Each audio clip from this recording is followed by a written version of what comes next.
Welcome back, and thanks for joining us for Two Steps Forward, our daily Bible study. I'm James, and this is Aiden. We are up to episode 208, and we're doing one of those things where we push a couple of chapters together, partially because the content overlaps a little bit, partially because I don't want to say the lesser chapters, but chapters that there isn't probably as much that's worth discussing in.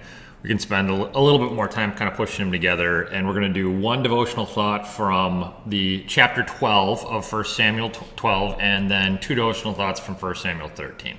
Okay? Mm-hmm. So make sure to read through, first of all, 1 Samuel 12. Here's my summary of it. Samuel began to say goodbye to Israel because he's getting old. And he asked for a list of his wrongs and said he would repay anybody for any wrongs that he did. But all the people replied. In other words, he's asking them to say, was he a good prophet for them, a good leader for them? And said, if anybody has any charges, now's the time to bring them against me. Everybody replied that he hadn't cheated anyone, and he said that the Lord is witness to this as well. Samuel recounted the evidence of God's goodness to the Israelites from the time of Jacob entering into Egypt to the time of Moses and Aaron entering into to the entrance into the Promised Land to the time of the Judges. And Samuel said that now the nation has come to the point of getting a king. And if Israel rebels against that king, the hand of the Lord will be against them.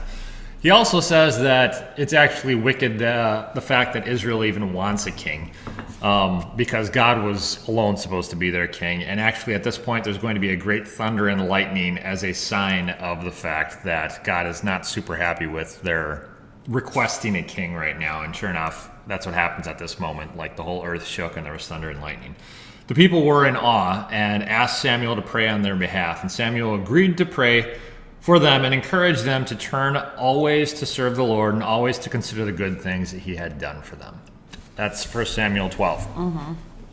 The devotional thought that I want to get to for this one is the failure to pray as a sin. Now, I summarized, obviously, 1 Samuel 12, but there's a specific verse there that actually this is, in rereading through this is the first time it's ever hit me. In verse 23, Samuel says, "As for me, far be it from me that I should sin against the Lord by failing to pray for you, and I will teach you the way that is good and right."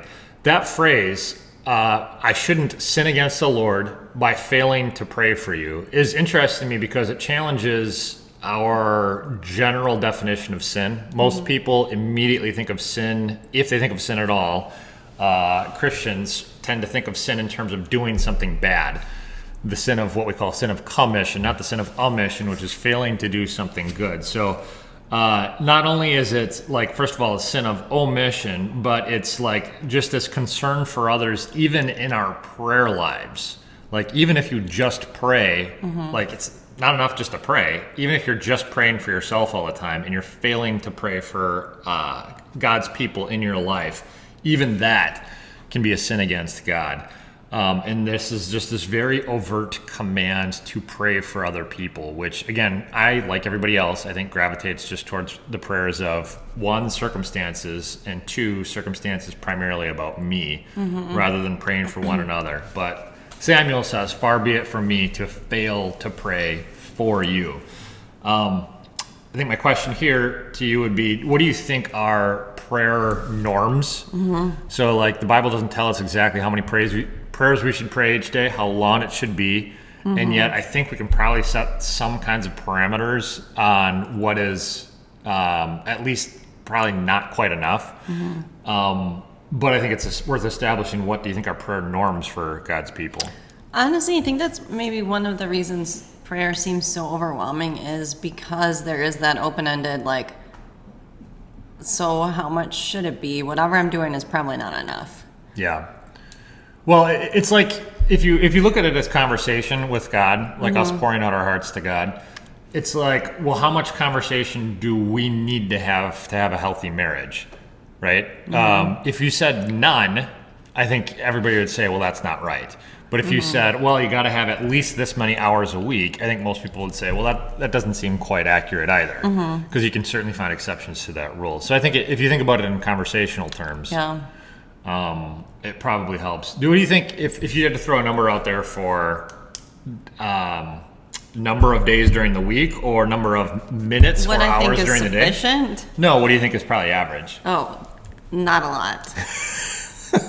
So not a specific hour or a specific number, but I asked that question in campus ministry a while back. I might have mentioned this, and somebody said, I specifically asked it as, what do you think is like an extreme amount 2 to 3 of hours prayer? a day. And somebody said, I don't know, maybe 10 minutes. I thought I had to reserve judgment on it I because think that 7 days a week, 20 minutes a day would be like a perfect goal. For how much? Say it again. 7 days a week, 20 minutes a day would be like a perfect goal. Why are you laughing at that? Well, I like the fact that it's daily, but I think about, somebody like, so for instance, some of the characters in the Bible that we look to, every character in the Bible other than Jesus is flawed, but some are applauded for their faithfulness. So you look at somebody like Daniel, and we're told that 3 times a day, seemingly for significant amounts of time, so it seems to be maybe an hour, he's facing Jerusalem and praying. So for him, it's probably in the several hours per day kind of thing. I do think if you're just figuring out in the grand scheme of a day, 20 minutes, if somebody said they were praying 20 minutes a day, I would say I think that's probably a pretty robust prayer life. 20 minutes a day. Yeah. Yeah. think That's what I just said and you laughed. No, I think, well, you said ideal. And I want to. I said the goal. Yeah. I don't want to. Oh, okay. I don't want to put Sure. God mandated times on here. I think I would say that's probably healthy. So I don't know if I said this, if I shared this last week or not, but the devotion my friend and I were going through about prayer, and it said to take the Lord's Prayer and expound on each line. Yeah, you didn't mention it, but go ahead. I mean, it's not a new concept, but I started doing that, and I felt like when I did that, many things came out that I've wanted to pray for that I wouldn't have thought of otherwise, but it also ended up probably being about 20 minutes.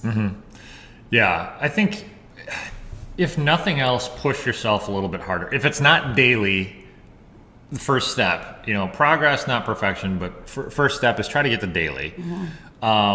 The whole, if it's only currently during meals, or try to add meals plus. I don't even like praying during meals because my head is on the meal. My head is not there any. Well, I feel like it's something that's... you make me do, and sometimes you say things like, and bless the food already in Adrian's mouth.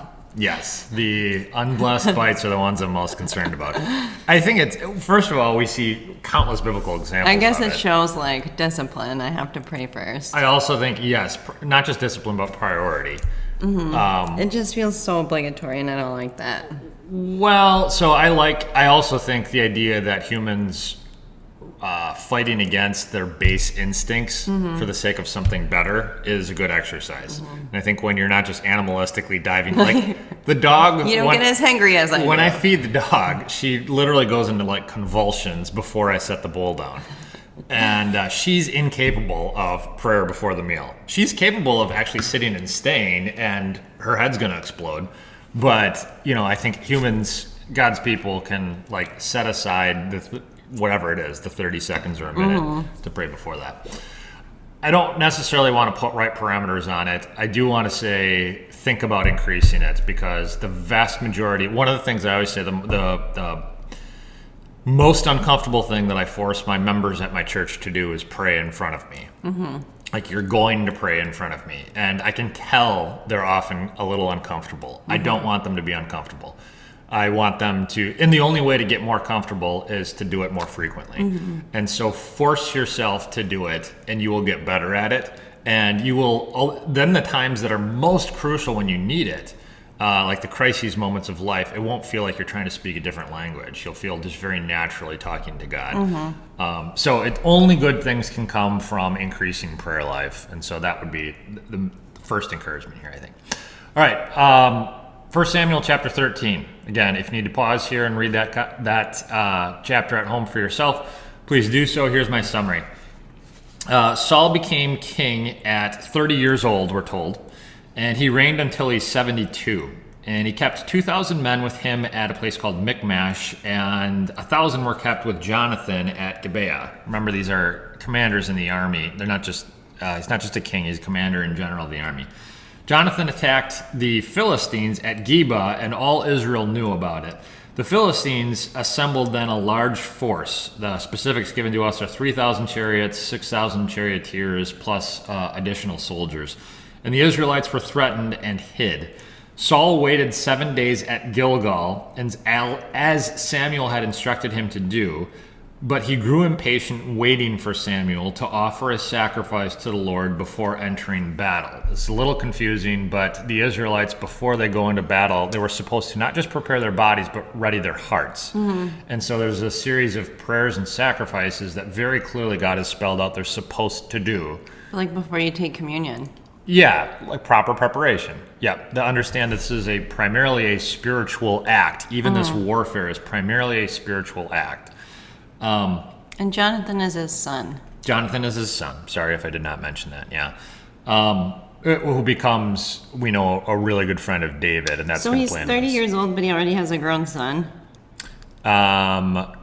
Yeah. So no, we're told that he became king at 30 years old. We're not told he's 30 years old here. Okay. Anyways, so he's waiting for Samuel.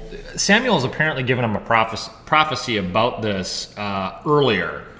And I think it was, I believe, 1 Samuel 10:8 is what I put down in my notes here, that Samuel had essentially prophesied this coming battle. And he said, you're going to need to wait for me for a week and whatever. But Saul is looking at the situation, and he sees his men sort of getting stressed out and panicking and like going to abandon it. Like they want to go to war. It's in his mind, it's like now or never. So Saul has this like impulsiveness about him. And so what he does is he sacrifices a burnt offering. When people would say, well, what's the big deal with that? Except Saul was not qualified to offer a burnt offering. And as he began as he began offering up this burnt offering, Samuel then shows up. And Samuel confronts him and says, what do you think you're doing? And Saul offered the explanation that his men were starting to scatter. And Samuel said that Saul's kingdom would not endure because he did a foolish thing in disobeying God's instruction. Samuel left Gilgal to go to Gibeah, and Saul counted his men, which we're told at that time numbered about 600. So we're going to pick back up with that in the same section in 1 Samuel 14. But for here, I'm sorry. The one thing that's mentioned here that I forgot is at the end of the chapter, a little bit of an add-on. We're told that Saul and Jonathan were staying at Gibeah and were threatened by the Philistines. So when Saul started assembling troops, the Philistines were immediately like put on watch. They started to get antsy then too. And this significant problem developed that the Israelites they'd been going to the Philistines for their tools. So remember, the Israelites had been kind of subservient to the Philistines for a long time. And they were outsourcing to the Philistines all of their, not even just weapons, but like farming tools. Blacksmiths. Yeah, right, blacksmith stuff.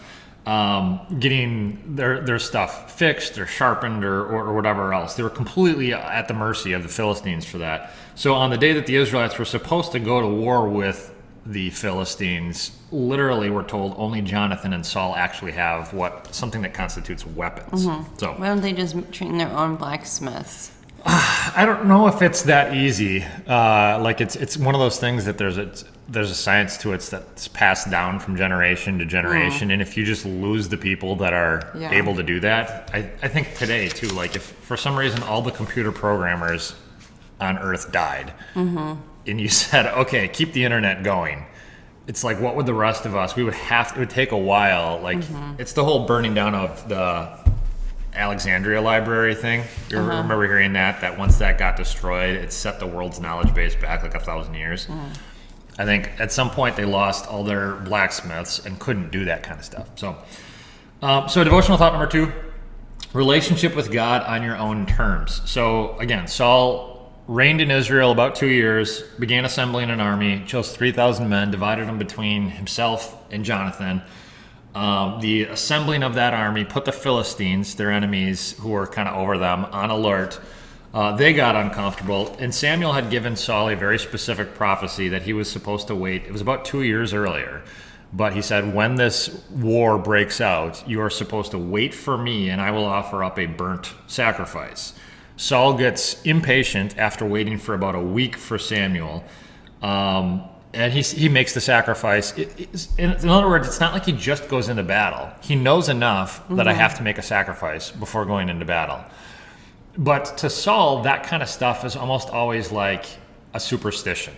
Like, these are just religious observances, prayers I have to say, like memorized prayers I have to say, sacrifices that I have to offer, and when I push God's right buttons, he'll bring me victory.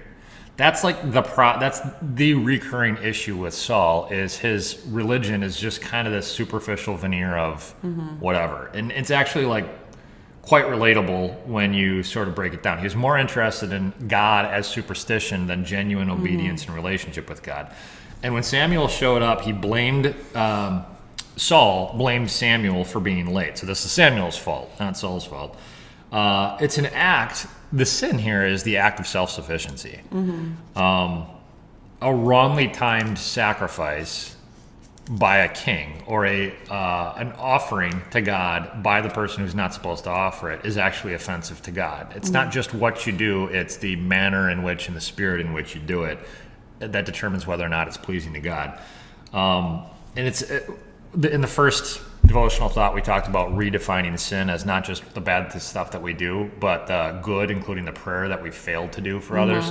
This is another thing that redefines sin for us. It's not just doing, quote unquote, the right thing. It's the spirit, like going through the motions. It's the spirit with which we do it. Sorry, go ahead. No, I do this sometimes when I'm studying. Like, I'll start studying and I'll be like, I didn't pray that God would bless my study session. And I know that I can't do anything apart from him, so I have to say it. Or else all of the studying is going to be in vain. Like, I've already lost 20 minutes of studying. That's not going to go to my head because... Yeah. So I don't know. I feel like it's partially like I am acknowledging I can't do anything on my own. It's God who gives me strength to do any of it, who blesses my endeavors. But it's also, I guess, like what you were saying, like if I say the right things, then God will do what he's supposed to do by doing it. So I don't know, like, where the, I don't know. Yeah, like a line. It's admittedly tough. You mentioned prayers before meals, before feeling obligatory. The solution is not to just stop praying, because I think everybody understands if you're just praying with obligation, that's probably not the best prayer. The solution, however, is not just to not pray before meals. The solution is to, like, have your heart remolded so that it is a genuine prayer before the meal, right? So it is a tough line, and I think every one of us is guilty of this. I think it's just worth calling out to see that Saul's issue of self-sufficiency, Saul's issue of using, and we saw this with other Israelites too. Eli and his sons did this with the Ark of the Covenant when they brought it out to battle. It wasn't that they brought it out to battle because other people had done that too and been victorious. It was that they brought it out to battle as a superstition, as a good luck charm. And so when you use God in your life merely as the prayer is merely abracadabra, it's just an incantation, or that type of thing, like he's a good luck charm for gaining good conditions and good favor in your life, that's not a genuine relationship. It's just using God mechanically, Other ways you think of Christians struggling with self-sufficiency kind of thing, like so Saul is saying, I wasn't sure if I could think of any right off the top of my head, but Saul is saying, okay, I'll do the burnt offering. I mean, like, every way. Everyone in every way. What do you mean? I mean, everyone feels like they're self-sufficient. Okay. Even the idea of a mediator. So, like, for Saul to say, I have to have Samuel come and do this for me. I think for Saul's pride, it's hard to deal with that. Just like in man-made religion, it's hard for humans to say, I cannot save myself. I can't come to make my choice for Jesus on my own. The Spirit has to make me alive. I can't do anything spiritually on my own. Jesus has to do it all for me. It's really tough for flesh and human pride to admit. I think it probably plays itself out in a variety of ways in our lives. The credit that we plagiarize from God. Devotional thought number 3 then, indebted to the wicked.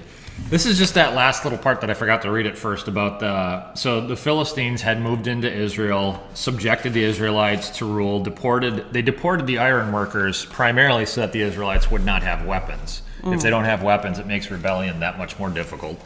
So they don't even have like farming tools on their own. They have to outsource all that. It all sets the stage for a pretty impressive victory later, but it nonetheless, I mean, when you trace through the history of God's people, the Philistines weren't supposed to be an issue. Had God's people done what they were supposed to do when they first entered into the Promised Land, the Philistines wouldn't be around to be bothering them this way. I think it reminds us of a couple things. Yes, God is going to give us victory no matter what the circumstances, even though the Israelites don't have the best trained soldiers, they don't have the best modern weapons, they certainly don't have chariots and stuff like that. They're nonetheless going to win the war eventually. But I think also in there, that's not just because God can do anything, that's not an excuse to put him into a situation to do anything. Yeah. You know, like there is a certain element of human responsibility attached to all of this. It's kind of like, we were talking about this with somebody the other night. Yeah, could God protect us from, like during COVID pandemic stuff, can God protect us from pandemic? Can God restore us to health even after getting sick? Yes, absolutely. God can do all of that. That doesn't mean that we don't have responsibility to manage the bodies that he's given us wisely and take necessary precautionary measures and stuff like that either. And so the fact that the Israelites were at a point of being totally dependent on wicked enemies, trying not to allow yourself to get into those circumstances as much as possible. Yeah, I kind of feel that way with like finances too.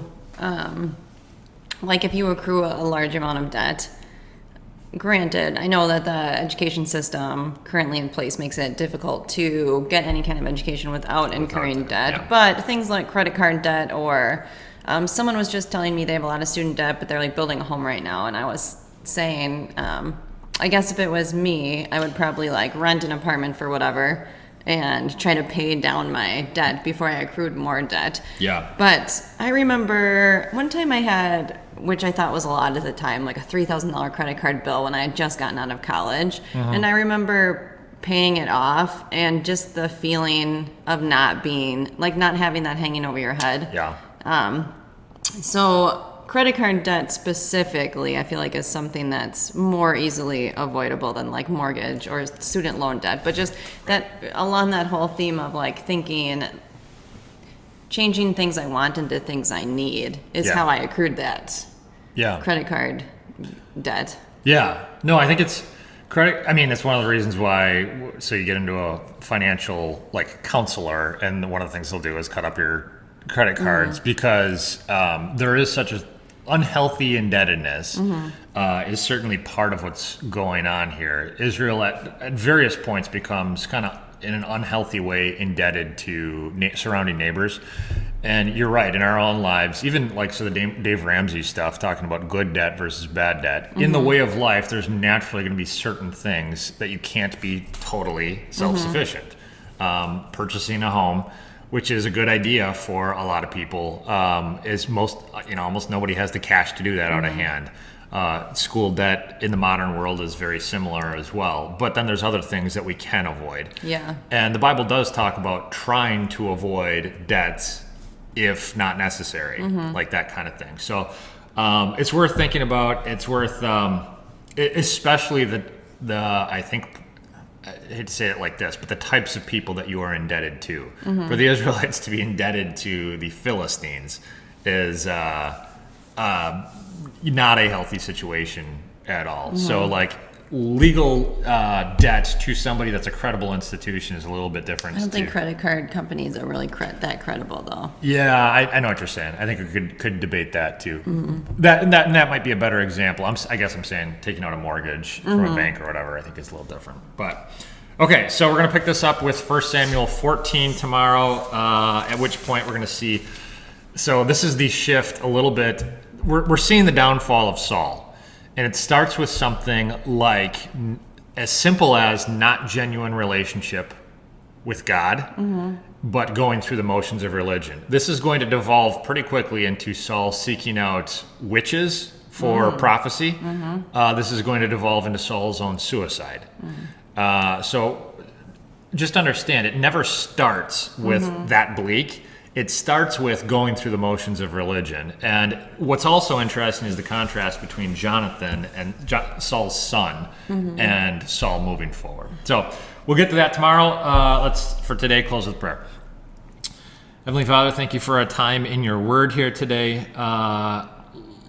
Lord, Saul is one of those cautionary tales that is a little bit hard for us to read sometimes. We see him as a guy that does go through the motions of faith in you. He recognizes you're there. He knows you're powerful, but he's actually more interested in his own will. Lord Jesus, we'd ask that you forgive us for times where we've acted in spiritual self-sufficiency, where we've thought we should do things our way, or that we've basically got things under control. Help us to be really patient. Whether it's prayer before a meal, or it's just our day-to-day life of seeking, always taking the time to pray and say, let us operate according to your will, not our own. Because whatever we do, Lord, even if it's relatively right and moral things, we want it to be done with the right heart and the right attitude, that it might glorify you. In your name we pray. Amen. Thanks again for studying with us. We'll see you next time for 1 Samuel 14.